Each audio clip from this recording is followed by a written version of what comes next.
Welcome back to the Crash the Pond podcast. It is a Sunday, a rare Sunday edition of the pod, January 19th. Some might even call it, in the comments, a late edition of the pod. I delayed our pod today a little bit by 4 minutes. Yeah. Because I had to wolf down some dinner. Shame on me for that. Yep. Shame on you for deciding that you should eat before this show. But yeah, Sunday. Yeah. There was at one point in time that we did all Sunday episodes, I think. Am I misremembering? Yeah, Sunday used to be our day, and then Monday became our day, and then Tuesday became our day. We've just progressively strayed from the light, essentially. And now we're just all over the place. I would mind Sunday becoming a fixture. I'd be fine with Sunday becoming the fixture again. I think the main issue and the reason why we moved away from it was, I think it was COVID when we did it, and there weren't really a bunch of Sunday games, whereas the Ducks play their 5 p.m. Sunday games typically. Yeah, I honestly forget. I forget. It's a blur. This podcast is this podcast is almost a decade old. We're getting there. I mean, the podcast started in 2017 and it is now 2025. It is. We are dangerously close to being almost a decade old. I always say this, we have yet to cover a playoff win. Yeah, we are 0 for the pod. 0 for multiple pods because we used to be the Anaheim Calling pod at Rest in Peace. Yep.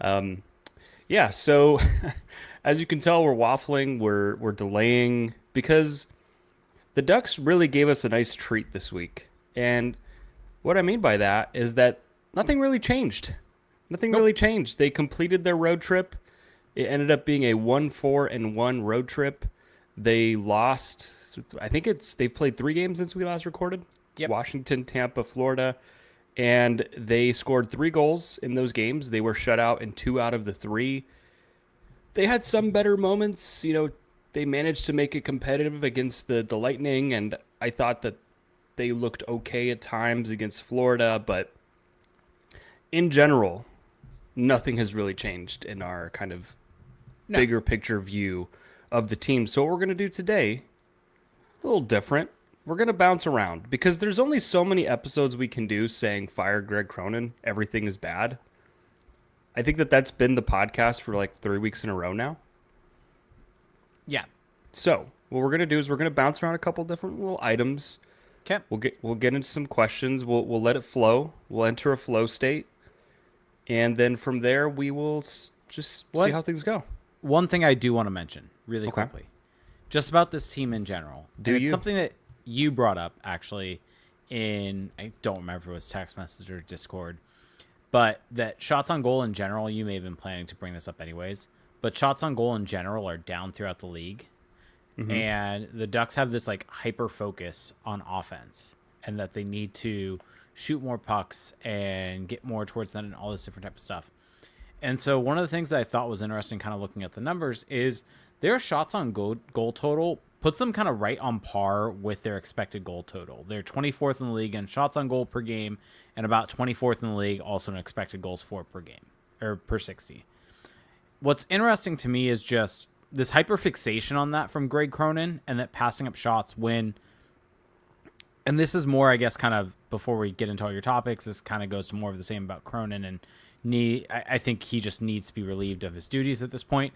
But this hyperfixation on that kind of, I think you're missing the whole issue with this team, which is the fact of, well, yes, sure, maybe they should shoot the puck more, but getting cross-ice passes to get a high danger look, I'll gladly take that over a shot from far out wide. The main issue is just the amount of shots they're facing against, and it's hard to get good looks for when you're constantly spending a game in your own zone defending. And that is, I think, one thing that's not talked enough about with this team, which is just their failure at defensive acumen. Shots on goal against per 60, they are 31st in the league. And that lines up almost perfectly with expected goals against, where they are 32nd in the league. It's them and the Sharks as being 31st and 32nd, flip-flopping with shots on goal against and expected goals against. And it's really hard to generate a lot of offense and get your shots for when you're spending so much time defending. And so I think one of my overall frustrations with this team, with how it's talked about, with how the coach talks about it, there's this hyper focus, and I get it when you're getting shut out in 2 of 3 games on the offensive side of the puck, and from his side of it, this passing up of shot opportunities. But the bigger focus should be on the defensive side of the puck and how that is limiting your ability to create offense, because they are inextricably linked. And so if you are spending most of the game defending, you are not going to be able to create offense that much. And I think that is not something that's talked about enough. It's papered over by a lot of people stating, well, the Ducks are better defensively. They're not. They just straight up aren't. And that is something that really does need to be talked about a whole lot more by the team, by a lot of people around the team, and everything like that. Wow, inextricably. Did you like that one? You pulled that one out of your beanie. Uh-huh. So for those who, wow, oh my God, this visual. So for those who can't see, we're listening via audio mediums. Jake is wearing a beanie on the pod, which is very rare. Mm-hmm. And you're also sipping a glass of white wine. Yeah. What a visual that is. What a treat. What a treat that is. Good for you. Honestly, good for you. Live your best life. I support you. But that is really amusing. Yes, to your point, I do think that the Ducks and Greg Cronin love to talk about getting shots on net, pucks on net, everything to the net. And they've been saying this since basically day one of the season. This is nothing new. But as the season has progressed, that hasn't really yielded any sort of consistent offense. It's yielded below average offense, and we'll get to the defending part of it. But I think that what that kind of hints at, to me at least, is that it's much easier to say shoot everything on net, throw everything on net, than it is to say and to figure out, how do we create more dangerous opportunities? How do we get to the front of the net? How do we get one-time shots from the slot? How do we get cross-ice passes? How do we create offense that's going to be both repeatable and dangerous? And yeah, I guess you could argue that throwing pucks on net and trying to create rebounds and stuff like that is one way of doing that. And if you look at the Carolina Hurricanes, they've played in that way. But if you look at the personnel of this team, it's clear that they have the talent to play a more nuanced, a more refined style of offensive hockey. And the coach doesn't seem to have any ideas on how to accomplish that. And I think that that's really troubling. And then, yes, you peel back the layers even more.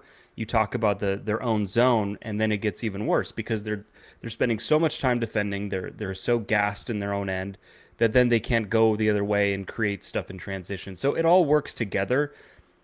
But you are going to get your offensive opportunities regardless at some point in the game, and they just are not capable right now. I shouldn't say they're not capable, but they don't seem to have any ideas or any answers for how to be more dangerous and more effective than just throw pucks on net. And I mean, that's pretty emblematic of this whole season for me.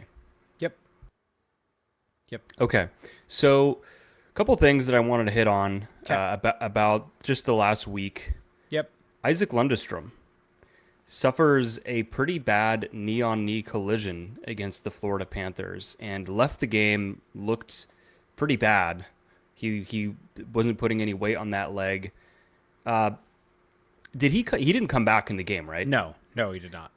And so do we have any update on his status? I don't think I've seen anything. I don't think the Ducks have put out anything, but I'll double check right now. Yeah, I don't think they've put anything out. The Ducks will be back at home at Honda Center on the 21st, so on Tuesday. Yep. And so we'll probably have a better idea by then. But now, I think we'll have an idea by tomorrow. So by the time you're listening to this, there probably will be some information out there. Oh, there's a practice. Yeah, that's right. There's a practice tomorrow. So most likely Derek will probably get some information on it. That's true. So we'll find out if there's any sort of timeline, but I think he'll be out a little while, right? I mean, yes. that looked pretty bad. We don't know how long it'll be.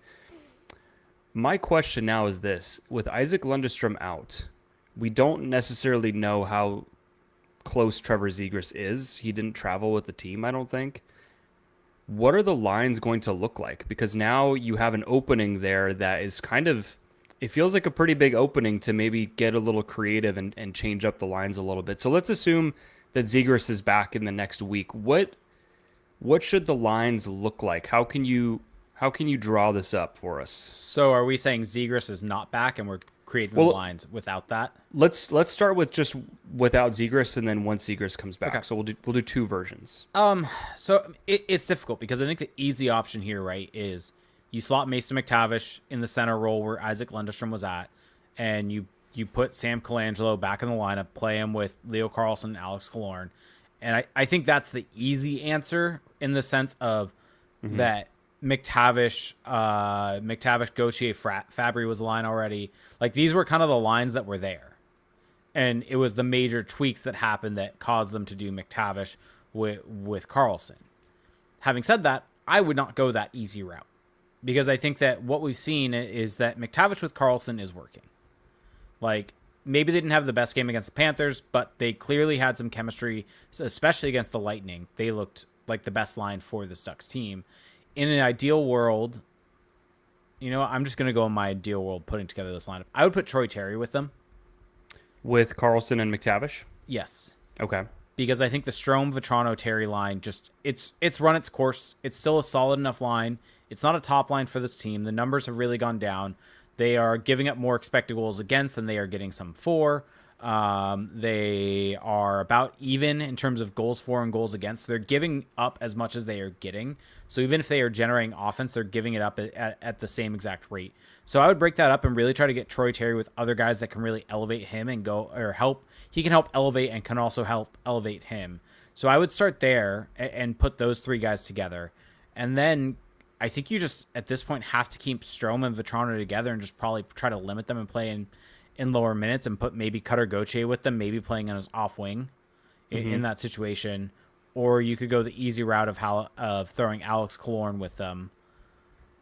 Do you also have to call up a forward at this point? No, because Sam Colangelo. Okay, that's right. Honestly, here's the experimentation that I think you would agree with. Put Cutter Gauthier at center. You beat me to it. I knew that's where you were going, and that's why you asked this question. Actually, no, I did not. That's not why I asked it. I was just trying to figure. I was literally like figuring it out as you were talking. But I think that the place where the Ducks are at, they're pretty much out of the playoffs. I think that they basically shot themselves in the foot with this road trip, and it feels like now the meaningful games stage is, I mean, at best it's fading. But realistically, it's probably over. They're 9 points out at this point. 9 points out with 1, 2, 3, 4 teams ahead of them in the playoff race. But if you just wanted to go a little crazy, a little devilish, you could just keep the Strome line together, keep the Carlsson line together, and go with a Frankenstein third line of Colangelo and Fabry on the wings and Gauthier at center. Yeah. And just try that. Why the hell not? I mean, Cutter Gauthier hasn't taken faceoffs this season, at least beyond. He comes in every once in a while, but yeah, but he was a center in college last year. We saw him more as a winger in the NHL, but the way that his game has really evolved this season, especially the way that he's become so responsible defensively, I think you might as well give him a shot at center. And I think that him next to Colangelo, those two guys could be really good together. I mean, it just kind of makes sense. Colangelo is kind of a north-south type player, but has the ability to see plays developing east-west. He's got a good shot. And then, I mean, probably Fabry's got to play with someone, so you put him there. I guess here's an idea. Would you rather do it like that, or would you rather put Troy Terry with those two, keep Alex Killorn with McTavish and Carlsson, and then you do Vetrano, Strome, Fabry? I think, yeah, ideally you would do something like that. Yeah. I'm trying to be somewhat realistic, even though there's no way this line actually happens, but if you keep the Strome line together, that's what I think I would do. But yeah, you're right that you could just put Terry with Colangelo and Gauthier and see how that goes. I figured out what's going to happen. Brett Leason's going to come in and play center on that line. Oh, I forgot about Brett Leason. But I did too. Brett Leason shouldn't. I mean, Brett Leason can play on the fourth line instead of Ross Johnston. I mean, that's fine. I think more realistically, you're going to have Brett Leason come in on that line, and maybe, if anything, Sam Colangelo come in on the fourth line. Well, Brett Leason has played center this season, so he seems like next in line. But this is what I would do. Neither of us expect Greg Cronin to put Cutter Gauthier at center. That is just not going to happen. But this is what we would do. Realistically, like you said, Leason probably comes in. My only worry, going back to our hypothetical, which is more fun and interesting to me, is if you put Terry, Colangelo, Gauthier together. I love the idea of that line, and I think it would be really fun. How do you feel about a third line of Vetrano, Strom, Fabry? How does that make you feel? If they're playing in actual third line minutes, that is the key, then it's fine. They might get annihilated. But if they are playing 18, 19 minutes a night, like Vetrano and Strom have been, I do not like it at all. Those are your three worst defensive forwards on the team. Yes. And you're just putting them on the same line. And like, here's the thing. If you're putting them on the same line, playing them in a third line role where they're protected, not playing against the higher end players of the other team, it could be a beneficial situation for all of them playing together because they're not going to have those hard matchups like Strom and Vetrano were getting. Because I think we saw Strom, Vetrano, Terry work because they weren't keyed in on as much by other teams with the higher end lines. It's once they started getting those matchups was when their numbers really started to plummet. So I think Strom and Vetrano have been better this season than years past. It's just the matchups haven't really been favorable to them as the season has gone on, and they really just shouldn't be in this role that they're in. And so while, yes, I think Fabry is the weak link, I'd rather have someone else there. I'd probably rather have Brett Leeson there than Robbie Fabry. I'd also rather have Colangelo or a whole host of other players there. Right. But I think that I'm fine with that line overall as long as they're being used in that role. Yeah. Yeah. The thing with third lines now in the NHL is that they still have to be able to add some value to your team. I think Strom and Vetrano can in that role, though. I guess that's my point. Yeah. Yeah, the thing with Vetrano is that he does play that kind of really checking style. He chases after pucks. He gets shots on net. Strom can be a smart player. Fabry loves to chase after the puck and get shots off. Fabry is just like a worse version of Vetrano. It is so 100%. Hilarious.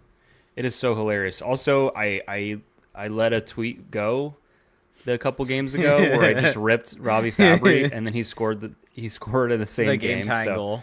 That's why tweeting live during games is not always the best choice. It's not always the best time to air your grievances. But open yourself up to freezing cold takes. But realistically, I think you're right. Leeson probably plays center. I would just love to at least just experiment with Cutter Gauthier at center. You probably don't have to even do it for that long because Trevor Zegras is. He may be back on Tuesday. I mean, we're at 6 weeks, right? Yeah, like Tuesday is highly possible that he's back. Like I think him not traveling maybe was through caution, but he likely has been skating. I mean, he took part in full practices before the road trip. Yeah, yeah. So let's think about the lineup with Trevor Zegras in it because I think you just dropped Zegras into that to where Lundestrom was at. Like I had this pet theory when these lineups came out when they moved McTavish to wing that while Lundestrom was there just because I think Cronin likes him, I think that they maybe viewed this as where Zegras would slot in. That you move McTavish to the wing to have Zegras play center again. And you had Zegras and Gauthier and Killorn playing really well together. And you also had Zegras and Fabry play together to not great results, but you had them play together. And so maybe you think of having Zegras, Gauthier, Fabry as a line once Trevor Zegras comes back. So that is your prediction? That is my pet theory as to some of the logic behind these line changes. So yes, that is my prediction for what they would do. I mean, if this is the current setup, so Vetrano, Strom, Terry, McTavish, Carlsson, Killorn, and then Gauthier, Zegras, Fabry, I don't hate that at all. Once again, swap Fabry and Terry, and I'm happy. Here's my approach. You want to hear my lines? Okay, this is your just like if you're the head coach making the lines because to be clear, that is what I think they're gonna do, not necessarily what I would do. Yeah, that's why I asked you. Is this your prediction? Yeah, Mighty Flow Hockey and both Miguel Gutierrez chime in saying Thursday is 6 week mark. So we're right there. He's gonna be back anytime now. Okay, here's my top six. The top six is really what I care about, and then I just don't care about the rest. But first line, McTavish, Carlsson. So keeping McTavish in the wing, Troy Terry. Okay. So I want those three together. And then Gauthier, Zegras, Killorn. Reunite them. That is the Ducks' best line this season. They only played like 7 games together, but that is their best line. I want to see those guys together. And then third line, Vetrano, Strom, Colangelo. I think that makes a lot of sense. I think that's a perfect spot for Colangelo. And then fourth line doesn't really matter. Fabry, Harkins, and then take your pick of Nestorenko, Leeson, Johnston. I mean, it just doesn't matter really. But your thoughts on my lineup? That's probably what I would do. I mean, the only swap that maybe you could make is maybe you swap Killorn and Terry there. But I don't have an issue either way with that. I think Colangelo with Strome and Vetrano makes a whole lot more sense than Fabry from the long-term view of this team. And then the fourth line is just the fourth line. But I think both of our issues with a Strome, Vetrano, Fabry line is the Fabry part of it. I think we can talk ourselves into Vetrano and Strome potentially being solid enough third liners. It's the Fabry part of that, which is why adding a Colangelo there, where maybe you could argue maybe Fabry's better than Colangelo if you wanted to make that argument for whatever reason. Sure. But at least with Colangelo, there is growth there. There's a long-term outlook, a long-term view for this team and development that you could have there. And so I just think the pros outweigh the cons of having a younger Sam Colangelo there with Vetrano and Strome. And also from the perspective of, like, this Ducks team has really identified Vetrano and Strome as being leaders on this team. Mm-hmm. Like, Vetrano getting an extension, Brian Strome has had the A on his jersey. By all accounts, they're really good locker room guys, all that type of stuff. Like, those are guys that you want your young guys playing with if that's how you view them. Like, that is, from a development perspective, what you want. Yeah, I would agree with that. And I think Colangelo, I mean, the little bit that he's played recently, he's looked good every time. I mean, when he got to play with Carlsson, he got a bunch of scoring chances. And I thought that what was really fascinating when he played with Carlsson is that he actually kept up with him. Like, he was making plays as well, which I didn't really expect, because in my head, I've pigeonholed Sam Colangelo as kind of a bottom six type, but there's this play that keeps sticking out in my mind, which I posted the clip of on Twitter, where he comes in down the wing and he's got, I think it was Killorn on the opposite wing, and there's a bunch of pressure on him. He could have easily just chipped the puck in and go chase after it, but he waits just an extra split second and he fires off a cross-ice pass, puts it into an area for Killorn to get, and then they're able to get a scoring chance as a result of that. And that split second presence of mind and vision, I mean, that's high level. That is something that not every player can do. And so I think that if you put him with a Strome, with a Vetrano, he can play off of those guys, and he can play that simple game and maybe even get some more shooting opportunities. But to circle back to the top six, though, I think that your point on swapping Terry and Killorn is interesting. We haven't talked about it yet, but we will. But I think I've just long wanted to see Terry with Carlsson. Agree. Because I just think that there's potential there. But I got to say, I have liked McTavish with Carlsson and Killorn, and I do think that right now, the way Carlsson plays, it's so dependent on him getting the puck through the neutral zone and being kind of that driver and being the one that's always kind of carrying the puck. And I almost wonder if maybe Terry takes away from that a little bit. And maybe that defeats that, but we don't know, because we don't know how it would play out. So and one of the really interesting things I think with Mason McTavish being there is that Mason McTavish kind of coming into the season, it felt like the best asset that he had, or maybe this was when he was drafted, is what I'm thinking back to. But one of his best assets that he had was puck transition of the puck, movement of the puck from the defensive zone to the offensive zone. But I think what we've seen this season specifically is that that's kind of one of the weaker parts of his game this season, at least, where he gets caught with the puck on a stick and he's not really moving it in the best way ever. And really where he's more dangerous is feeding off of someone else and getting out into transition, into the middle of the ice without the puck on a stick. And that leads to all this kind of really feeling like he would be better at wing, where he's not the one being relied upon moving that puck, of transporting that puck from the defensive zone to the offensive zone. He can really feed off that guy and play in a support role, get open for those looks, and then also get in and cause a little bit of disruption with his stick and create turnovers. And we saw that with the goal that Carlsson ended up scoring in Tampa Bay, where he is able to get in, cause a turnover, get the puck, and make a move to Carlsson. And I also kind of think back a little bit to, I don't think it was this past summer, but the summer before, when we had Mitch Brown on, and we had this kind of overarching conversation about Zegras and McTavish. And this was at the peak of, like, Zegras is going to move to wing, McTavish is the center. all this type of stuff. And Mitch had a really nuanced take about it all, that Trevor Zegras is the guy you want at center, because he's the guy that needs the puck on a stick, that moves that puck out of the zone, that is so creative that you limit his ability to be creative when the puck isn't on his stick as much. And that's the biggest thing with being a center, is the puck's going to be on your stick more to create those plays.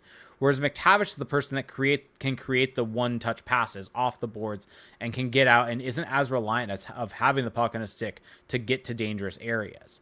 And that was something he said year and a half ago at this point, before kind of this has happened.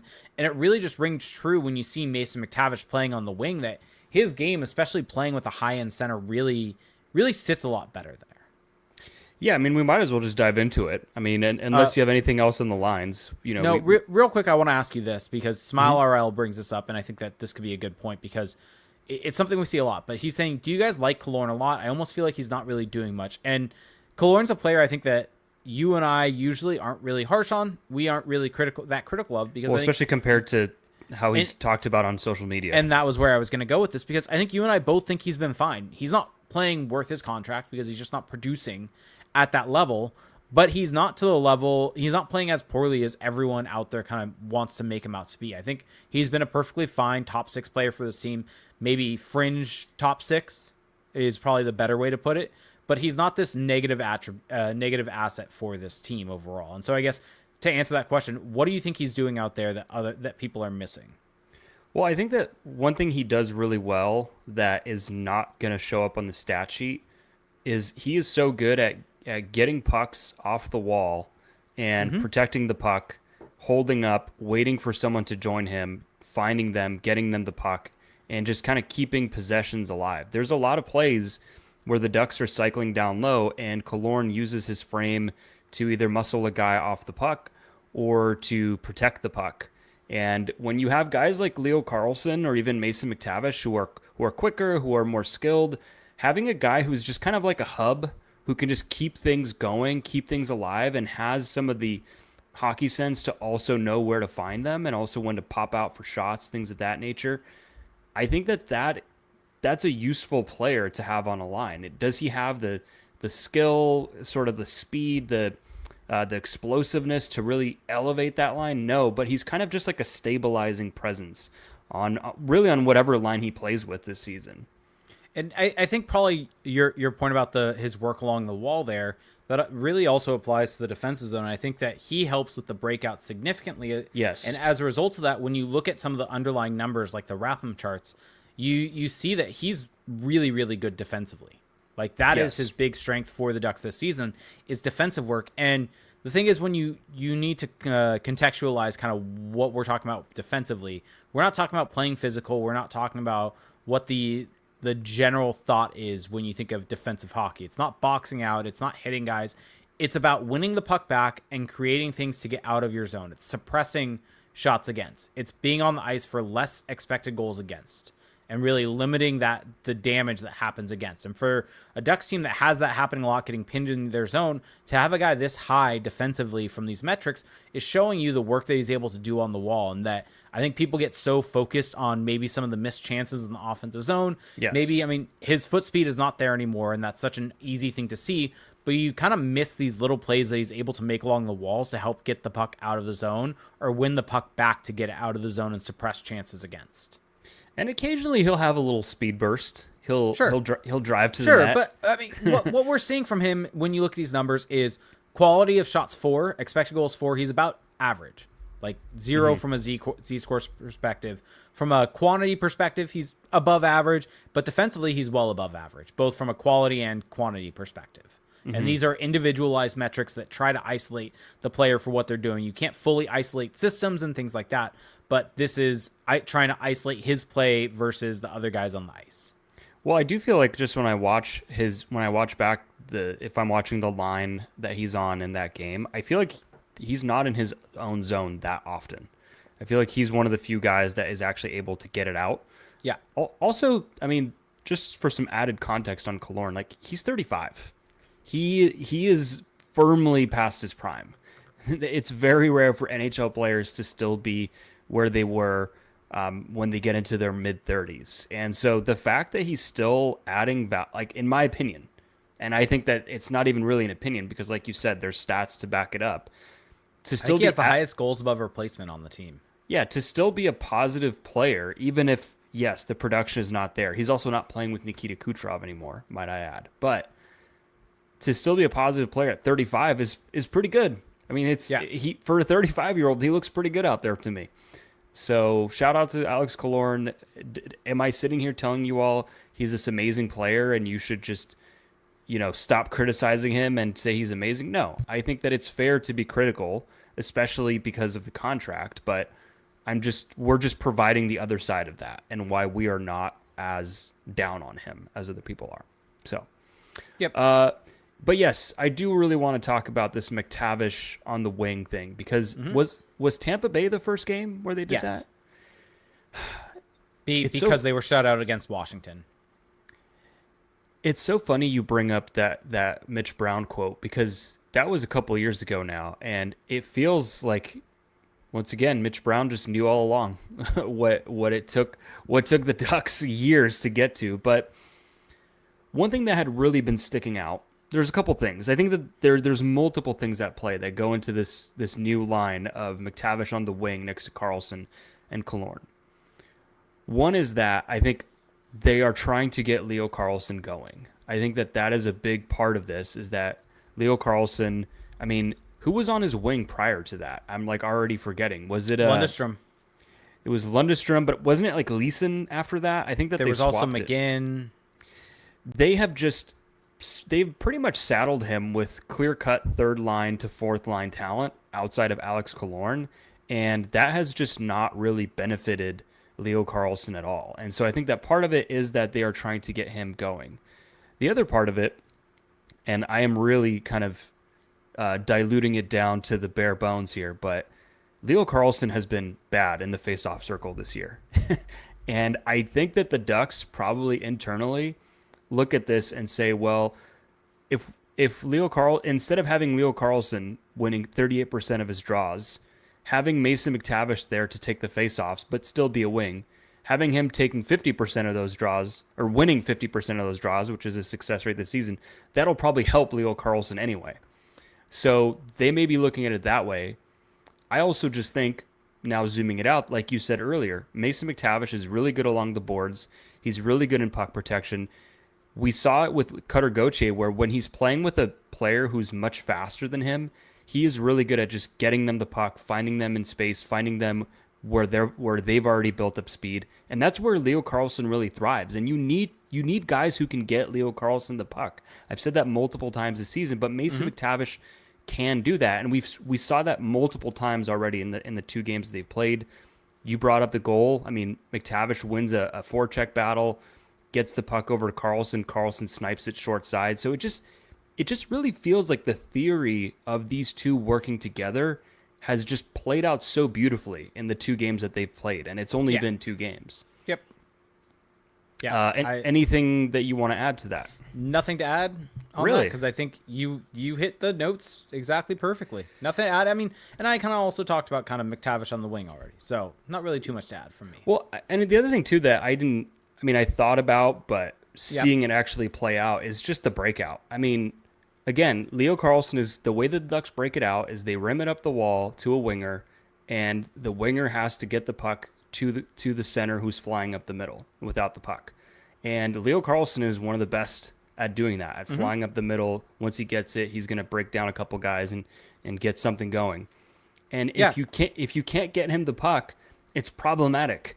And so Mason McTavish is good at that and is going to help amplify that aspect of his game. And is able to do that from non-traditional ways, very creative ways to be able to get him the puck. And you had a video you put on Twitter that was showing kind of one of the moves that he was able to make to go between the legs with the puck to get to Leo Carlsson and get Leo Carlsson out in the rush. And those are the types of deceptive plays also that work a lot better because defenders are really good at the point of reading kind of what you're planning to do, where the puck's going to go. So if you're able to make kind of a unique type of pass like that, a deceptive pass like that they may not have been expecting, that opens up more space for the guy that is receiving the puck to enter up the ice and potentially beat the guy around the edge and get up and create a 2-on-1 rush, because the defender is going to be caught flat-footed a bit by trying to go a different direction. And so that is what you want. You need that creativity there. I think that one of the things that is not talked about enough when it comes from a deception and creativity perspective in general in hockey is that coming off the boards in the defensive zone. Yes. Because we talk so much, and so everyone gets so focused on offensive zone to create offense. But you look at how much offense is created off the rush, those are the plays that create that rush. And so when you go back, that is where that all starts. And having that creativity in the defensive zone and not just simply going boards and out, that is where the actual offense is created. And that's kind of also where I come back to talking about this team overall, right? And the Ducks and Greg Cronin get so focused on shots on goal and passing up shots on goal when they should be talking about plays off the board in the defensive zone to create rushes going the other way. The issue is that that's not the type of offense that they want to create. They want to go board and out, get the puck back in the neutral zone, and essentially you are attacking guys that are back, so that's when you have to chip it in, get in and get pucks back, and everyone's all covered. You're essentially trying to make it into a situation where everyone's going to be covered, move the puck high, and then create havoc by just throwing it on net, when that's just really not shown to be a very repeatable way for success. Yeah. Yeah, and I think that to take it back to that play you mentioned, it's on my Twitter if people want to see it, but just the fact that McTavish gets that puck and he's actually facing the other way from Leo Carlsson. So before he ever received the puck, he had to have quickly glanced and made a mental map of what was going on the ice and know that Carlsson is going to be coming up behind him, because he gets the puck and then one touches it through his legs without looking behind the back. So Carlsson is behind him and he one touches it to him over, and then Carlsson gets it and he's pressured and he's able to just hook the puck into space, and McTavish is already there because McTavish is anticipating that's what the next play should be. So to see those two hockey minds and their abilities kind of just work in tandem like that, I mean, that's the path for this team right now, because as we've talked about ad nauseum, Greg Cronin's tactics are not the path right now to this team being interesting or exciting. Aren't the path. And it feels like we've kind of talked a lot of positivity right now. And not to say that there aren't positives to be taken away, but I also think that there are still a lot of frustrations, I think, that can be had with how he is managing this team overall. I just wanted to just kind of round out the thought is that the path right now is just to get the combinations right, because despite the system, despite the coach, despite everything, these guys are really talented and really smart. And so if you just put them together, good things are going to happen. I know it's this like wild thought, but that's the path right now. And that's the same reason why there was so much frustration about what they were doing with the defense, right? Yeah, we should probably talk about the defense. Yeah, I was about to get there. And I don't know if you want to talk about this, but I think it's definitely worth mentioning. We had some comments from Brent Thompson. I think it was it before the Tampa game or the Panthers game? I think it was Tampa. I think it was Tampa. Yeah. Talking about the defense, and do you remember them off the top of your head? Because I actually don't fully. He just talked about how, each guy is growing, and I think that the big one that kind of stuck out was that it's such a luxury to be able to take any one of them out and not have any drop off in play. And it's like, well, there is a drop. I mean, there is a drop off when Olin Zellweger isn't in the lineup. This was not a banner week for Brent Thompson for me. With that quote that came out, and then the penalty kill.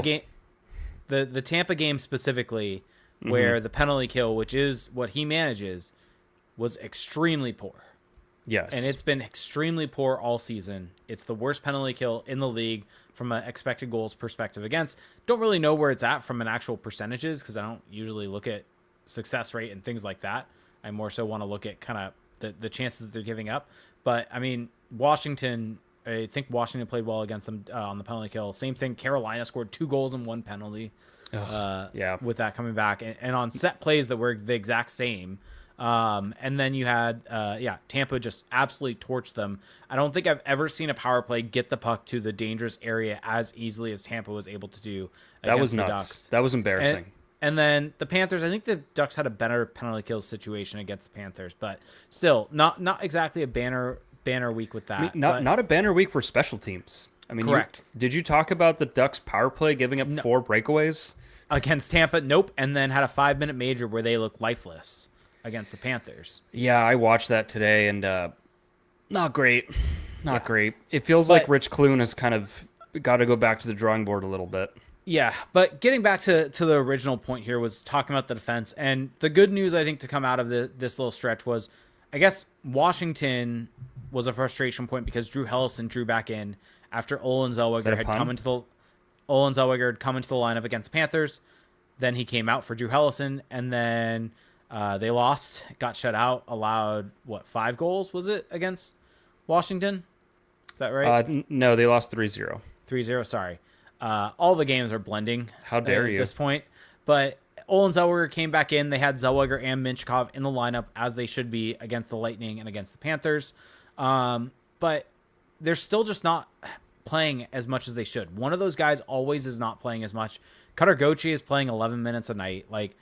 We're still seeing Brian Dumoulin and Jacob Trouba paired together in late games tied situations.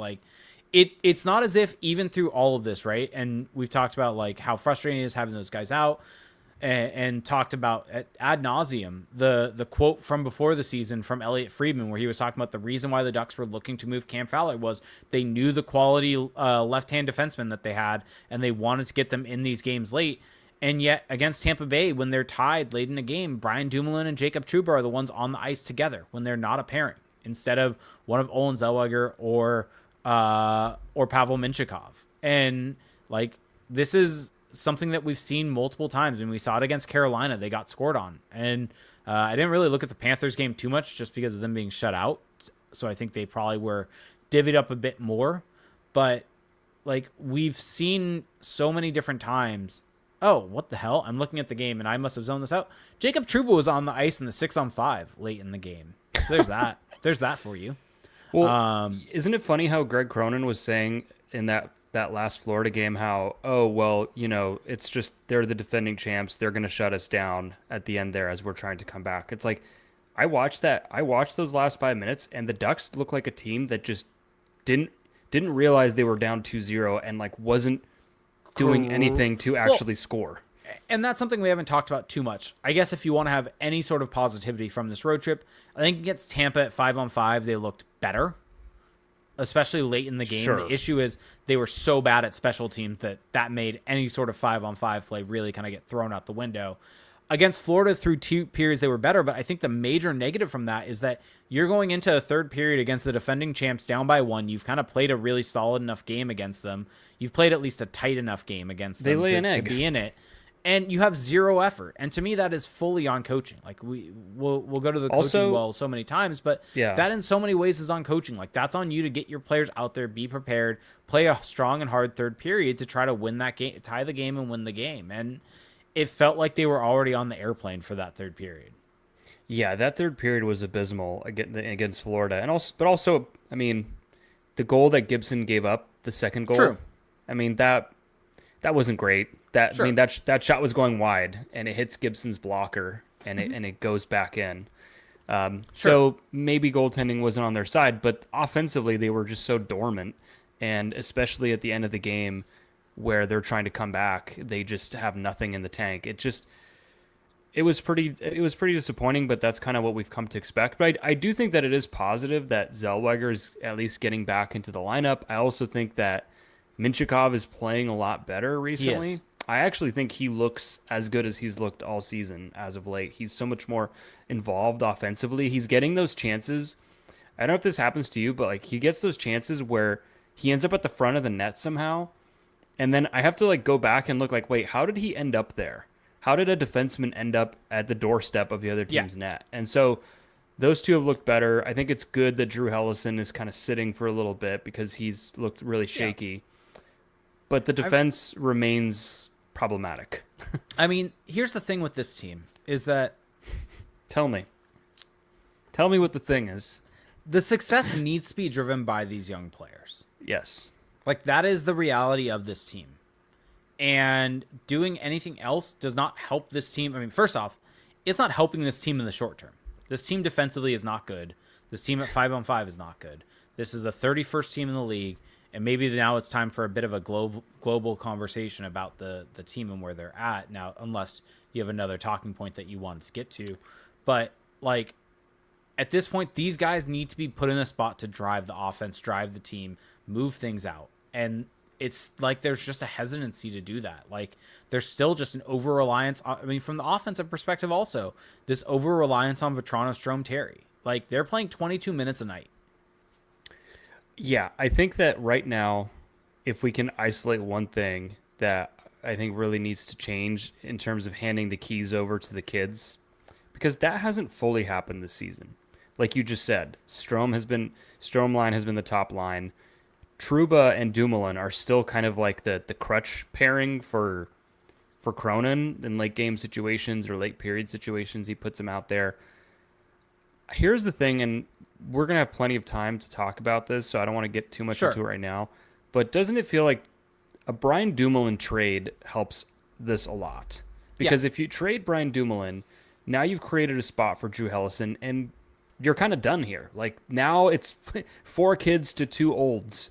So it's almost impossible not to give them some of the tougher assignments. And some might say, oh, they're not ready for it, blah, blah. But, like, at some point, this is what you need to do. You got to turn it over. And they started off the season doing that, and then they shied away from it. But shying away from it has not made the team any better. They've been worse, arguably. I think that's the point, is that some people say they're not ready for it. It's like, what else could be happening right now that would make you think that they're not ready? Like, this team is not playing well with them not doing that. And their best stretch defensively came with those 4 young players in the lineup. And also, I mean, you pointed it out, but I think prior to getting back into the lineup this week, Zellweger he played like 3 of the last 12 games or something like that. I think 3 it was of the like last 10. 3 of the last 10, 4 of the last 11. Like, that just can't be helping his development to be barely playing. Now he's played a bit, so he's back. What do you think is going to happen with Brian Dumoulin? Because his cap hit is not small. He's at 3.15, pending UFA, 33 years old, hasn't had a great season. What's the summary here? I mean, what's the value? What are they going to do? I don't actually know. I think they'll retain half. I mean, I think the value is going to end up being like a 2nd or 3rd round pick. Yeah, it's funny because I've seen discussions even in our own Discord of people saying, oh, well, they can get a 2nd for Dumoulin, and then there's pushback on that. And, I mean, think about the market for defensemen at the trade deadline. Like, Brian Dumoulin is a Stanley Cup champion, top 4 defenseman, veteran, been there, minute muncher. Like, if you retain salary, I feel like you're getting a 2nd. I think that maybe his value in the abstract is a 3rd, but I think that if you retain, it bumps it up to a 2nd. I mean, the Ducks received a 3rd round pick for Lyubushkin last year. Yeah. I mean, there you go. I mean, that's really it. Dumoulin is better than Lyubushkin. Yeah. So, granted, left-handed versus right-handed, but still. True. But Lyubushkin's not good. Yeah. So yeah, and Miguel's asking how many contracts can they retain money on. I don't think there's any money retention on the books right now, so they can do 3. Fowler. Correct. Sorry, you're right. So 2. 2, yes. But that's the thing. They can trade Dumoulin and retain. I think that's the one that they are going to have to retain on. I mean, if they want to trade Robbie Fabry, who's also a pending UFA, he's at $4 million. So they could also retain for him if they wanted to, and that's pretty much it. I mean, there's no one else that you're really going to trade on. I guess the only thing that you'd have to be worried about is, and this is controversial, but if the Ducks eventually trade John Gibson this season, I have a hard time imagining they trade him without any retention. So maybe you want to keep that spot open, and maybe that's why some of these other deals don't happen. I don't know. Do you think Gibson gets traded? As you saw in my spar this week with Frank Saravalli. Oh, wait, no. Did we talk about that on the last pod? I think we did. That's right, because we recorded this Monday. Yeah. So we're still in the same week. We're not. No, we're not. Sunday's a new week. We're in the same week. Sunday is a new week. No.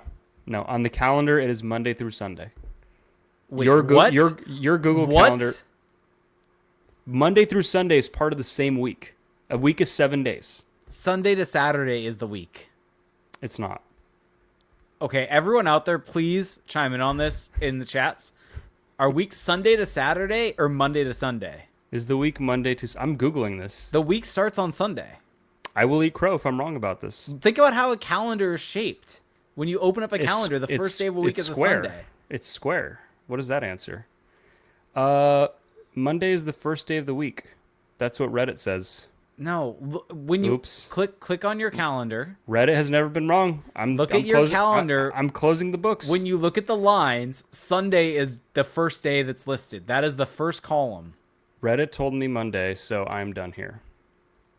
Sorry. No. Sunday if you can provide a credible source that says that, I will believe you. I guarantee it's Sunday to Saturday. Your word, I'm sorry, is not sufficient. Wow. Hey, I'm telling you, I am willing to believe you.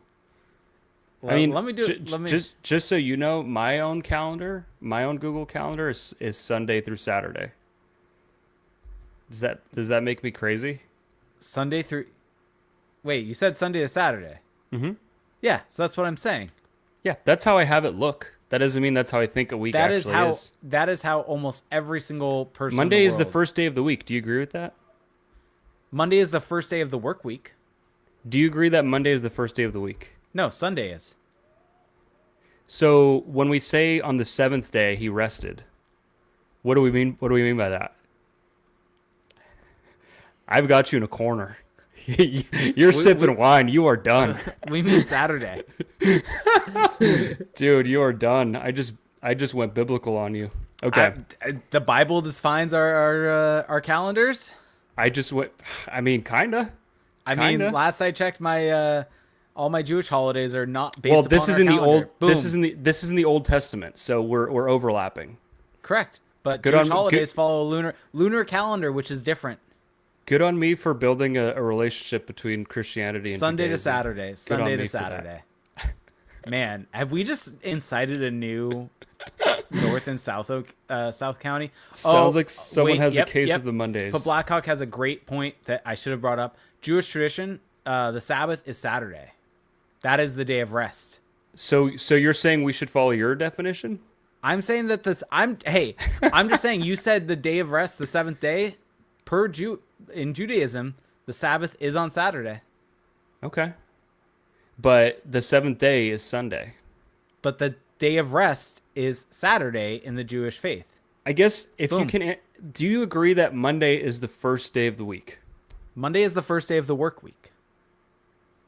So when Sunday, so today Sunday is the first day of the actual week, though. So on Sunday you wake up and you think, all right, time to start my week. Is that really what you think on Sunday? It's the first day of the week, yes. That because of how calendars look. Your mind is warped by calendars. Because that is literally how it looks. When you look at like an Outlook calendar. I don't disagree with you. I just think that Monday is the first day of the week, and I can't believe this is like a controversial take. Monday is the first day of the work week, yes. The work week and the week are the same thing. No, they aren't. This is capitalism. Work days are different than regular days. Our lives are defined by our corporate overlords. Business days. Yeah, business is reality.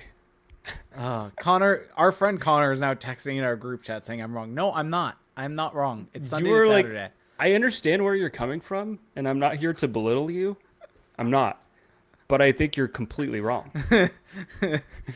So Brandon Pineda with the great point. Time is a construct. There's no right answer. Well, yeah, Monday through Sunday is made up anyway. Like the days themselves are made up. And Hammock also says this is what happens when engineers argue with lawyers. I mean, I'm right, you're wrong. Is that the conclusion? Anyway, man. I don't even know what we were talking about. I don't either. But back to what we were saying. Oh, we were talking about last podcast and the Gibson part of it. Yeah, it's the same week. We're in the same week. No, we are not. Different anyway, week. Regardless. Anyway, you want to keep a retention slot open for Gibson. Yeah, you do. I also just think, what are you getting for Robbie Fabry? Nothing. Like a fourth? Yeah. It just doesn't matter. I mean, I just think the benefit of trading him is just not having him on your team. But No, but one thing I want to say kind of about this team overall, just as a general concept for it, which we talked about a little bit last week, saying this, like, something has to change, there needs to be better. Just the more that this goes on, the more I really settle in on, like, this team should be better than this. Yes. Like, the talent on this team, and there was a little bit of pushback saying, what if the talent's just not as good as we all think it is? And, well, yes, like, maybe that's the case. I'm not stating this team should be a playoff contender. This should be a playoff team. This team should just be better than what they're showing from an on-ice perspective. They should not be the 31st team in the league from an expected goals perspective. They should not be struggling in the way they are. They have more talent on this roster to be a better team than that. And you look at your team, the Montreal Canadiens. I was going to bring them up. You look at the Columbus Blue Jackets. Like, you look at what these teams are doing that are probably in a similar vein to the Ducks from a talent perspective. And it just goes to show what having a coach that really puts these guys in opportunities to thrive can do. And this is just even ignoring wins and losses and just looking at play. Like, this Ducks from a 5-game rolling sample size or at rolling average perspective, I think have barely been above 50% once. They've been under 50% the entire season. There's been no blips of them there hasn't been a glimpse of hope. No, like, the glimpse of hope was probably that little stretch where they were running the 4 young defensemen out there. But even then, like, it still wasn't fantastic. And it really just hyper focuses for me on how poor the coaching staff has been for this team this season. And just, they're not putting these guys in positions to thrive. Well, yeah, I was thinking, like, the best stretch was probably when Zegras was playing with Killorn and Gauthier. Like, that was probably when there was the most hope. And then they took them away. But you look at the top 3, like, you look at the 2 wildcard teams in the East right now, Ottawa and Columbus. I think that I'll comfortably say that the Ottawa Senators roster is better than the Ducks. But the Ottawa Senators roster is in a similar time frame to the Ducks. Like, yes, Tim Stützle is clearly a franchise player and all of that. And yes, they have a lot of good young players, but so do the Ducks.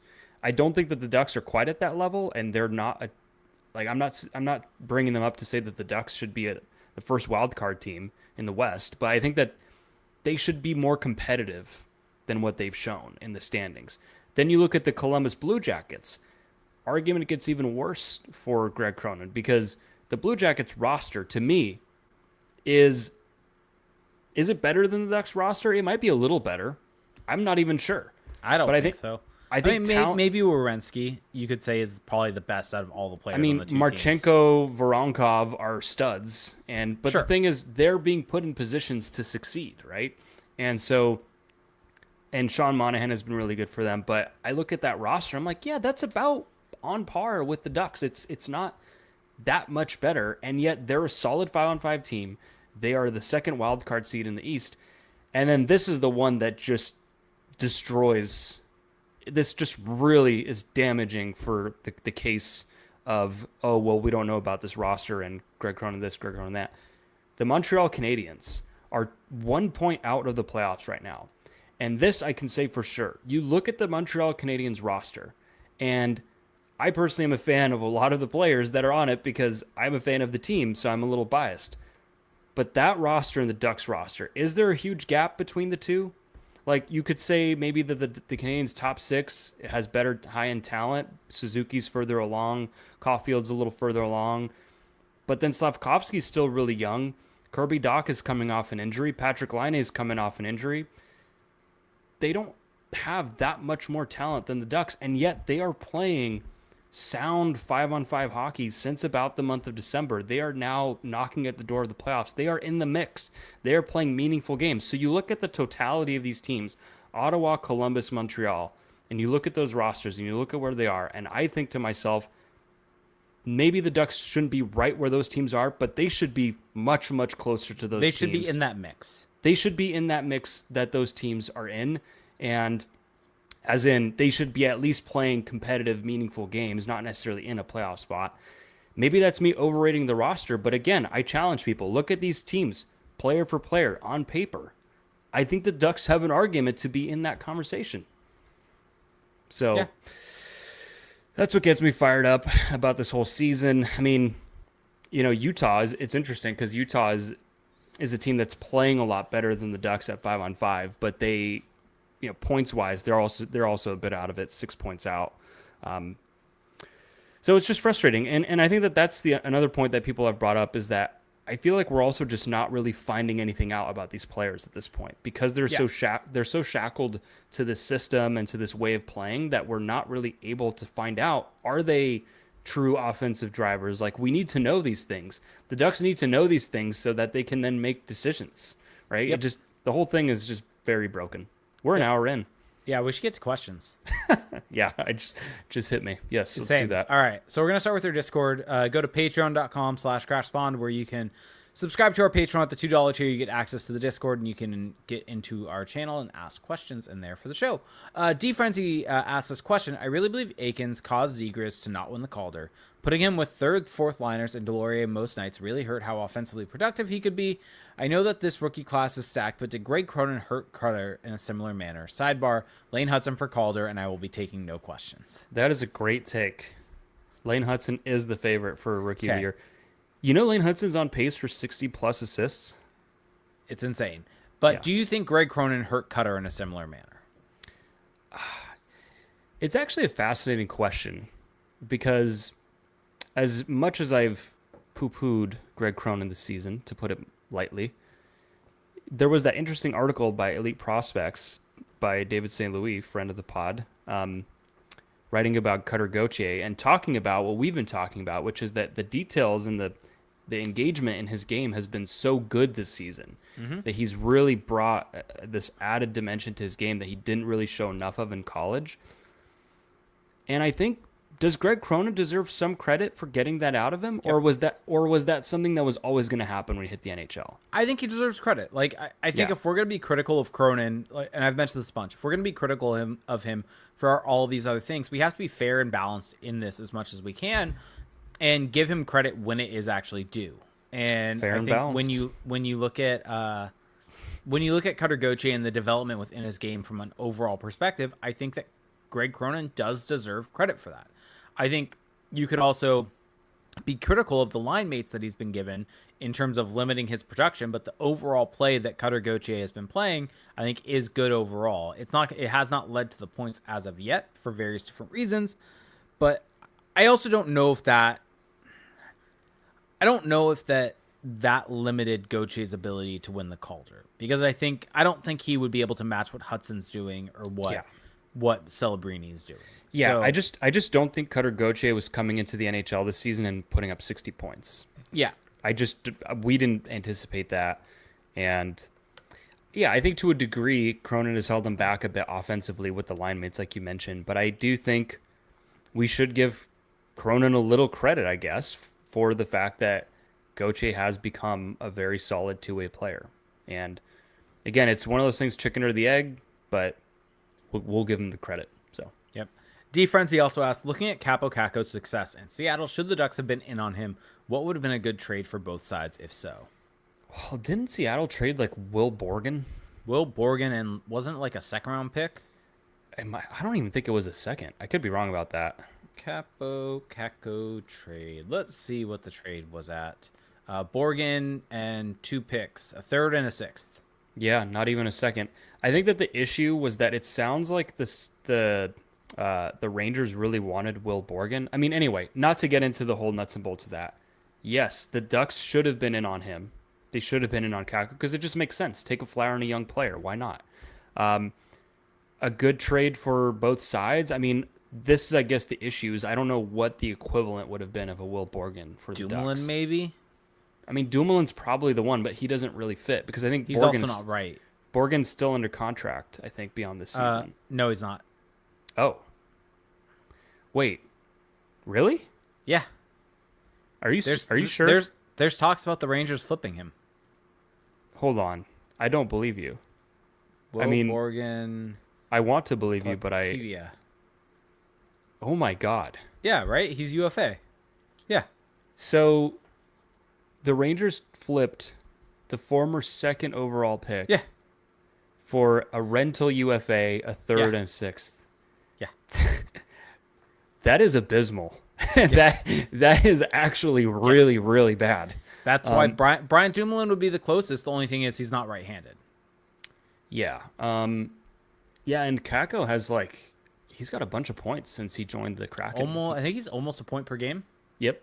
So, yeah, the Ducks should have been in on that, but I kind of throw my hands up at that just because Will Borgen, if you want Will Borgen, there's nothing I can do to stop you. Yeah. Yep. Sean 11 said, how poorly does it reflect on Verbeek that he is possibly not willing to fire Cronin in the middle of the season because he thinks that it will look bad on him? I would at least suspect it if he owned the mistake and ripped the Band-Aid off as soon as possible. Should it cause us to doubt his ability to be the GM of the team? Can I add something on this real quick? Sure. So I'm going to hold any sort of judgment until the Four Nation face off. Well, we also just don't know what he's thinking. Correct. But I also think if there is a time, if Greg Cronin is going to be fired midseason, we're 2 weeks away from that? Are we? Shit. I think, right? I don't know. You and I and dates and calendars tonight, it's just not. Yeah, exactly. I think it's 2 weeks away. So I think giving Cronin until that point makes sense, and then you make your decision then if you're going to fire him. It is more like 3 weeks away. Still. 1, 2, 3, 4 weeks away, actually. Okay. Maybe a bit further. Well, I don't know when the actual break is because it starts on the 12th. So I don't know exactly when the break starts. When the last game is. Yeah. But, yeah, I think it's that seems like a while. It does, but I think that's the logical point of getting I would agree. Getting to a spot of, okay, they've been playing this bad. Yes, they had that winning streak, but we are now far enough removed. I think that winning streak bought him some leeway here and some runway. And so if they make it to that point and he's still here, I think that Pat Verbeek should have some sort of statement that comes out. Let me just ask you something just fully off the cuff here. Okay. Do you think Greg Cronin gets fired this season? I'm 50-50. I actually don't think he will. Just because I just feel like it would just be really surprising for some reason. It would be, but the reason why I'm 50-50 is, yes, I think it would still be surprising because I think of everything Verbeek said over summer. But at the end of the day, if this Ducks team still, and if this 18-wheeler still continues to go off the rails, to steal a term from the Toronto Maple Leaf. What a visual. But if it continues to go off the rails and they continue to lose games and back their way into that break, this is a year where Pat Verbeek came out and said last year he did not want to be a seller at the deadline. He wanted this team to be playing meaningful games come March. Maybe pump the brakes on making the playoffs, but be in that mix and be in that race and play those games for the young players. And so I think to not be in that mix, to be playing so poorly, I think all of that would be an abject failure.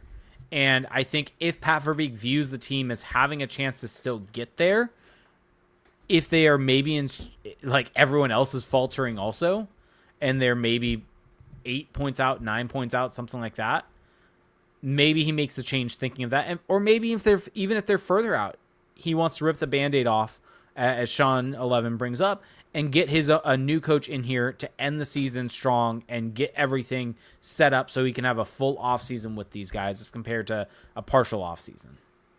Well, that's what I was going to ask, is that if the team is just so clearly out of it, even now, what doesn't that almost feel like it lowers the chance that they fire him? Because it's well, now what's the point? This new coach is not going to come in and turn things around. No, but he at least gets a stretch with the team. And I think, and I think specifically can get the team feeling better going into the end of the season. And I think get better the morale up. You look at what the Canadians did, because didn't Martin St. Louis come in at the end of the season? Yes, he came in about mid-season, I want to say. Something like that, yeah. Yeah. And they had that magical run when he first got there.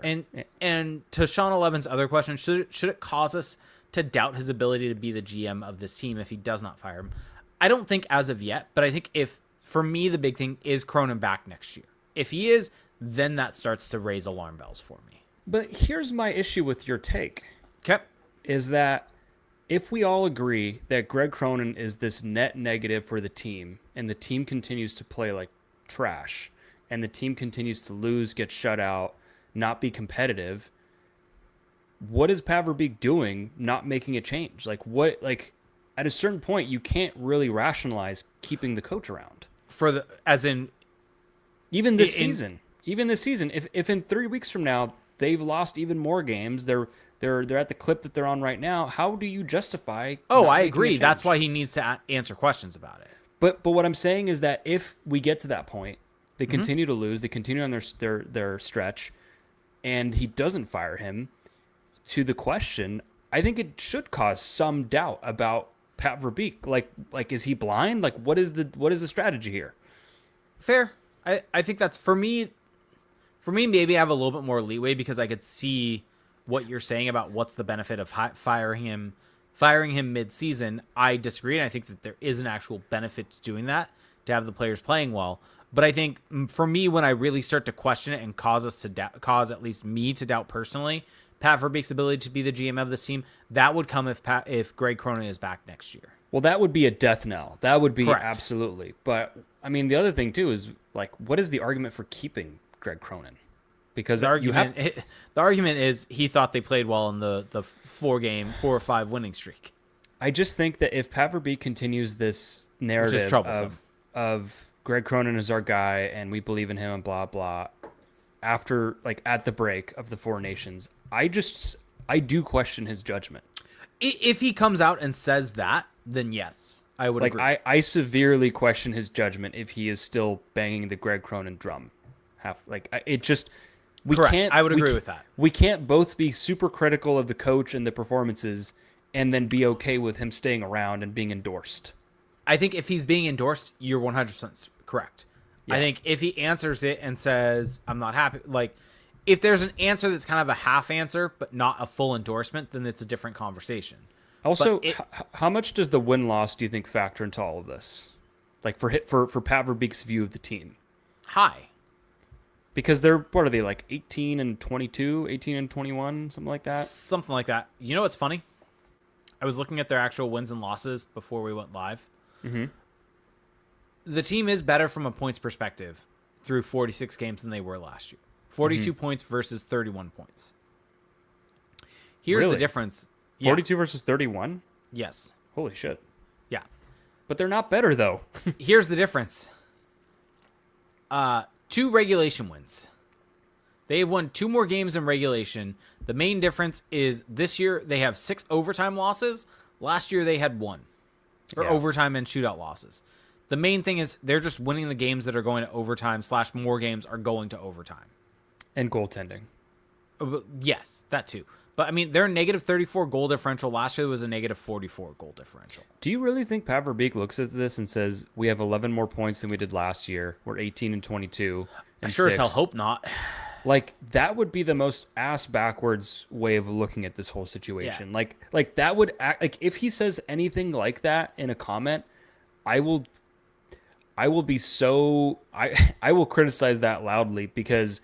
I just think if you're getting paid millions of dollars to be the GM of an NHL team, your analysis needs to be more refined than, oh, well, look at our points. It just has to be. It has to be more refined than that.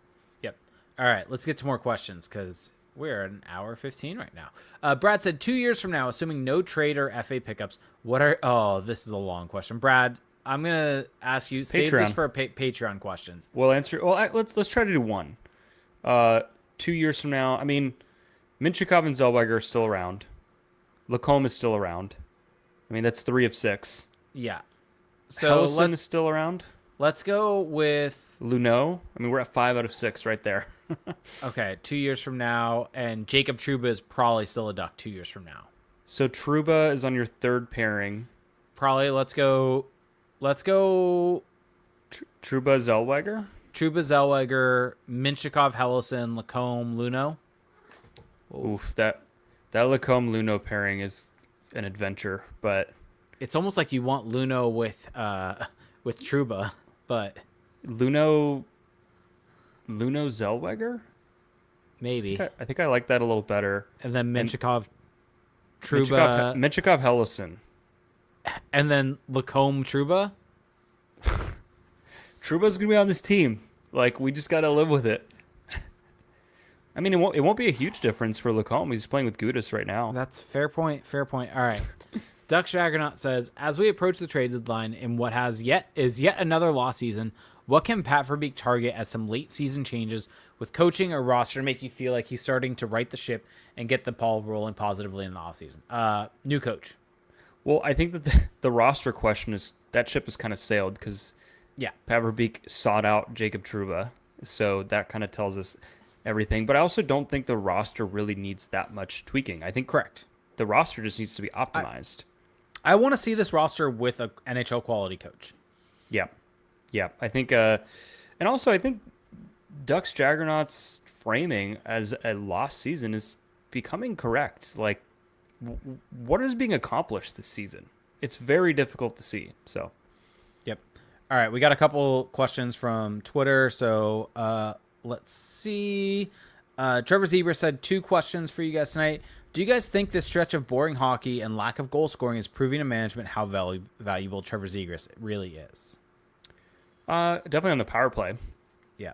And do you think Brock Besser is the guy that Verbeek will go after this summer? And if so, what contract would you guys feel comfortable with giving him? Oh, God.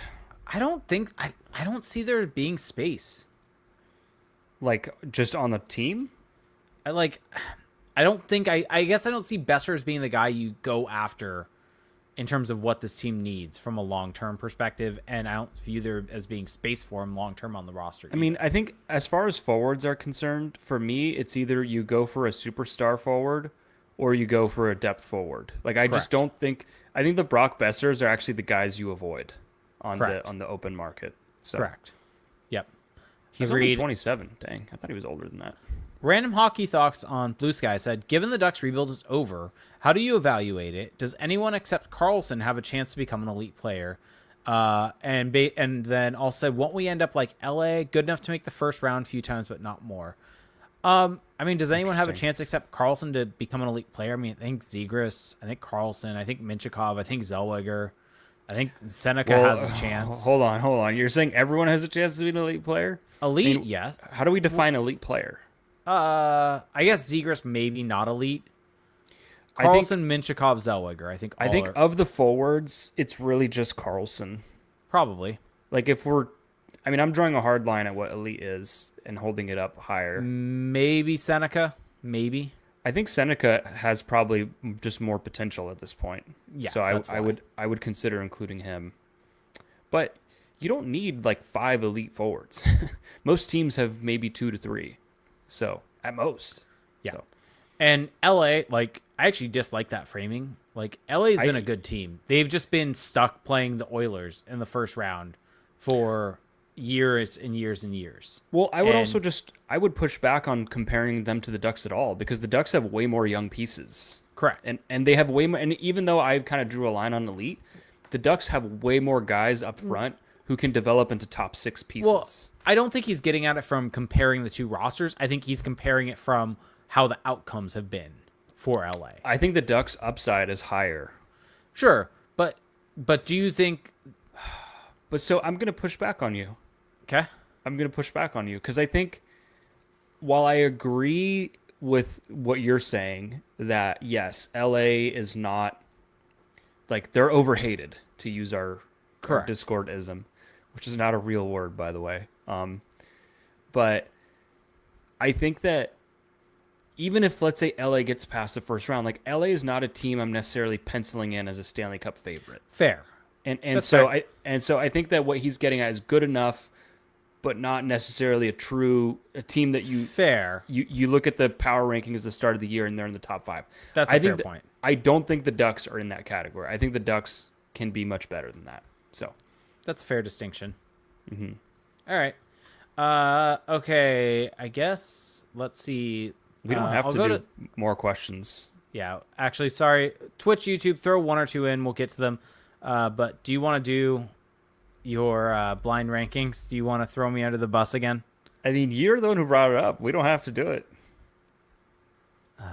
Does McDavid get suspended? Yes. We're being asked. Oh, That's something I haven't mentioned. I was curious if Reinhart was going to have a hearing. It looks like he is not. Oh. So Reinhart will be playing in that game. Helleson didn't get one either. Yeah, I mean, I think probably the reality is that they're probably looking at it of guys kind of making some pivots late that make it hard. And was it Reinhart? I didn't even notice who it was. Yeah, it was Reinhart that hit Lundestrom. I think it was a little worse than Helleson's, to be honest. It was. They're just different. They're very different to me. Yes, I agree. It's a different scenario too, because it's a forechecker who's trying to like reach and he's kind of like lunging out. Yeah. But his knee was more extended. Extended, but I think Helleson had a much higher force behind it. But it was it was straight on versus side contact. So Helleson's defending a rush. It's like, yeah. I mean, you're a science guy, physics. Yeah. So it's just I think they're both not great. I think they both got major penalties and they both were kind of earlier on, and so they probably deemed that a 5-minute major and missing the rest of the game was probably enough punishment where supplemental discipline was not warranted. Mm-hmm. Yeah. Yeah. Zegras play Tuesday. Unclear. I hope so. Logan said, "Are we overvaluing Woodcroft?" By the way, these are from Twitch and YouTube, seeing as we're just trying to go quick here, and then we'll get out of here. Logan said, "Are we overvaluing Woodcroft because of the lack of other obvious options?" I don't think so. I've kind of reached a point with coaches where it does feel like spinning a wheel a little bit. Like, if a guy's shown something that I'm mildly intrigued by, like Woodcroft with Edmonton, then sure. But that doesn't mean that I'm like wedded to the idea. Yeah. So I mean, his Oiler teams were good. Yeah, they were good, and I think that he brought them to a different level than they were under McClellan beforehand. So, wait, obviously McClellan not. Oh yeah, it was. Was it? What's his face before McClellan? Dude, the Oilers coaching history. The Coyotes coach. Oh, Tippett. History. Let's see. Was it Tippett before McClellan? Man, they had so many retreads. Let's see. So Chris Knobloch. Oh, you were right. Holy shit, I was way wrong. Damn, I forgot. Was it Tippett between the two? Dude, you're never going to get this. So, do you want to go in chronological order? Sure. So Dallas Aikens, 2013 to 2014-15. Okay, then was it Todd McClellan? Then Todd Nelson. Oh, that's right. Then Todd McClellan. Okay. So now we're still a few coaches. We're still 2 coaches away from Jay Woodcroft. Wait, 2 coaches? We're 2 coaches away. Todd McClellan was fired, and was it an interim head coach that was put in? I don't know. I don't have that information. Is it a recognizable name? It's very recognizable. And I don't have a note that says he was interim. Yeah. Was it Craig McTavish? He coached 62 games after Todd McClellan. Was it Craig McTavish? No. Craig McTavish was like no. 10 years before part that. of me was wondering like if he was like with the Oilers, there was always like old players part of management, and he went behind the bench for 60 games or something like that. I got nothing in the interest of time. Ken Hitchcock. I forgot about Ken Hitchcock being the Oilers head coach. 2018-19. He only coached 62 games. So he must have been interim. Whoa. But do you remember I actually remember when they brought him in and it was like this whole thing. Same. Yeah. I completely forgot about all of that though. So then it was Dave Tippett. Yeah. And then it was Jay Woodcroft. And then it was, dude, their coaching history is just hilarious. Going from Tippett to Woodcroft probably won't be that different than going from Cronin to Woodcroft. Yeah. I mean, Tippett's an actual NHL head coach, though. Yeah, I was going to say, like, give Dave Tippett some I meant credit more here. so, like, from a Tippett being a hard-ass perspective. Philosophy. Yes. We have a couple questions. Yeah. So Connor Davis said, I know it's hard, too early to tell who's each of your FA targets that you want the Ducks to look at, but kind of wanted to ask that. For me, probably Rantanen, Ehlers, Marner. Those are kind of the group of guys. Yeah, I would agree. Yep. Ancient Mariner 84 said, who are the Ducks drafting and in what spot in round 1? Quick fire early guess. I'll say they're drafting 4th overall. And I don't know you think they drop? So I will let you pick the player. Oh, man. This is hard. I think the top 3 will be Schaefer, Higgins, Misa. So, oh man, I don't know who they're gonna pick. I haven't done a deep dive enough. I'll say I don't think they're gonna draft Victor Eklund because that would be too fun. I'll say Porter Martone. Seems like a Pat Verbeek guy. Marc-Andre Murel, hopefully I didn't screw that name up, said, Close. will the Ducks be better off after trading Dumoulin? Yes. Yeah, just from the simple fact of making room for the young kids. Yeah. Young kids is redundant. Sorry. Man, it just hit me thinking about that Oilers history. This Ducks history is going to be wild when you think back on it. To go Boudreaux, then Carlisle, then Murray, then Aikens. I distinctly remember the day that the Ducks fired Bruce Boudreaux. And I think I remember where I was, which is kind of pathetic, but I remember where I was. And I remember writing an article on the Hockey Writers saying that they were going to like forever regret this. It was like very scathing. And take your victory lap, King. That take has aged pretty well. Take your victory lap. Because it has been nothing but awful since. I mean, they did make a conference final there, but that was largely a Bruce Boudreaux team still. And that conference final never felt like, oh, this is like part of something that's going to continue. Correct. Can I ask you a question? Sure. Has anyone worn number 18 since Patrick Eaves? I don't know. I feel like someone must have. Let's see. Jersey. I mean, there's a very easy way. Yeah, Hockey Reference. Hockey Reference has the ability to look it up. Yeah, Robert Hagg. Oh my God, that's right. I knew it would be someone like stupid and random. And sorry to Robert Hagg is stupid and random. But, wow. Shots fired. Oh, man. Yeah, I was like, did they like soft retire Patrick Eaves' number? Nope, they did not. Anyway. Okay. We should probably do this blind ranking and then get out of here. Yeah. Okay. So, blind rank NBA players from the 2000s. So, you have to rank these 1 through 5 and you don't know what comes next. This is a fun game because Jake has a lot of random knowledge about the NBA players from the 2000s. And we like to see him struggle with it. So, up first, Ray Allen. Where are you ranking Ray Allen? Number 3. You've learned from last week. Safe play. Love Ray Allen, though. Up next, Dirk Nowitzki. Ooh, do I go 2 or 1? Dirk Nowitzki is very underrated all time, in my opinion. I know. Do I do 2 or 1? I think 2 is safer. I think 2 is much safer. You don't want Kobe Bryant at 5 again. I don't want Kobe Bryant at 5 again. Is Dirk above Kobe? I'll table that. Dirk at 2. Okay. Kyrie Irving. You got to say something about the player, though. Like, I'm letting you off the hook. You got to say something about the player that you know. Any factoid. Kyrie Irving played at Duke. Wow, you got the college. I think he played like 6 games or something at Duke, but I think he played a full season. No, I don't think so. I thought he played a full season.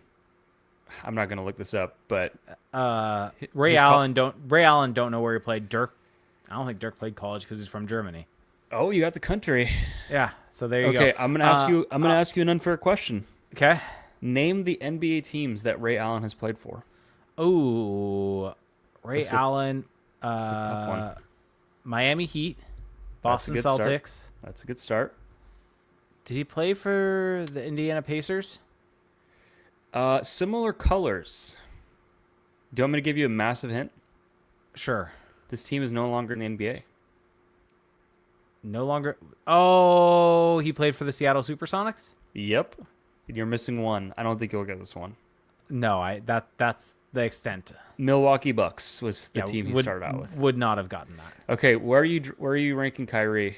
Let's go, screw it. Let's do 5. Love that for you. What a great take. Ooh, Marc Gasol, one of my favorite all-time players. Marc Gasol, originally drafted by the Lakers. Oh, that's right. I forgot that. Damn. Yeah. Where did he play? What was his career like? Marc Gasol, he ended up in Memphis. I forget how he ended up in Memphis, who he was traded for. I think he wasn't traded for his brother? He may have been traded for his brother. Yeah. I can't remember that. That's as far as I've got is him being in Memphis, though. Won a ring with the Raptors. But anyway. Oh, did not realize that. That shows kind of where my knowledge ended up at. Plant Ranch is saying, yep, with Kwame Brown was traded to Memphis. So I'll do Market 4. Okay, that's a good take. Your number 1. Ooh, interesting. Kawhi Leonard. A frequent guest of your blind rankings. You know, this is a solid one. I'll take it. I think Dirk clearly is above Kawhi. Probably. But Kawhi's peak Correct. is peakier than Dirk's. Correct. Arguably. I'll take it. Because Dirk's finals run against the Miami Heat is a core memory. But yeah. So, good job. That was you. You acquitted yourself well. I redeemed myself after Kobe 5 last week. You redeemed yourself. I think most people would have Kyrie higher, but for reasons, he's lower. Correct. All right. Well, that was fun. This is a great pod. Thank you everyone for listening. If you want to support the podcast, there's some really easy ways to do that. Go check out our Patreon page, patreon.com/crashthepond, and join our community. That's really what the Patreon is our community. It's our little world. So for $2 a month, you get access to our patrons only Discord server where you get to really connect with us. We're in there all the time. We're always chatting Ducks. So if you've had burning questions or things you want to ask us and you just haven't been able to get them answered on the pod, well, Discord, we're always in there. There's also a lot of different channels, a lot of the football games going on. There's a great football channel in there. So it's $2 a month. You can up that pledge to $7.50 a month. With that, you get 2 bonus podcast episodes per month that are patron exclusive, and you get patron exclusive player breakdown shift-by-shift videos. You can't find those anywhere else. Patreon.com/crashthepond. You can also leave us a rating and a review on Apple Podcasts. Subscribe to us there. Subscribe to us on Spotify. Subscribe to our YouTube channel. And follow us on social media. We're on Twitter. We're on Blue Sky. We're on Instagram. We are on TikTok. We have a Crash the Pond TikTok, don't we? We do. We haven't posted there in a while, but we do. We don't post there ever. But I'm only bringing it up because some things may have been happening with TikTok. May have been in the news. I don't know. Back. But yeah, so follow us there, and thank you for listening. We really appreciate you guys, and we will talk to you next week. Have a good one. Bye.